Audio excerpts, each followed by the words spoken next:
اسمك ايه؟ معك حامد الدوسري. انت منين؟ سعودي صح؟ لا بحريني. بحريني؟ الدوسري في البحرين دوسري؟ مم. طب والله اتشرفنا بيك كتير. عايزك بقى تمسك المايك ده، معاك دقيقة بالظبط هسألك أسئلة، تمام؟ السؤال لو مش عارف أقول بس عشان تاخد سؤال تاني. أهم حاجة تجاوب على أكبر عدد من الأسئلة. 3 2 1. من أين تأخذ النباتات غذائها؟ تربة، هواء، ماء؟ تربة. تربة، برافو، إجابة صحيحة. إيه أكتر كوكب اتعرض لمهمات فضائية من الإنسان؟ هل المريخ ولا عطارد ولا الزهرة؟ المريخ. صح، برافو. ايه هو الاسم اللي بيتم اطلاقه على الوحدات الصغيره اللي بتكون منها الضوء؟ فوتون، جزيء، ذره؟ ذرة. ذره غلط. ايه العنصر اللي بتكون منه الاقلام الرصاص اللي بنكتب بيها؟ هل هو الرصاص ولا الحديد ولا الكربون؟ كربون. كربون، برافو، اجابه صحيحه، ده ما شاء الله. عمليه البناء الضوئي بتحصل في اي جزء من النبات؟ هل الورقه ولا الجذع ولا الساق؟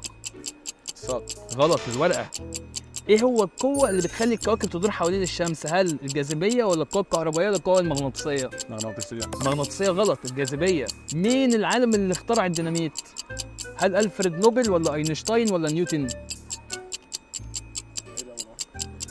مين العالم اللي اخترع؟ بس يلا.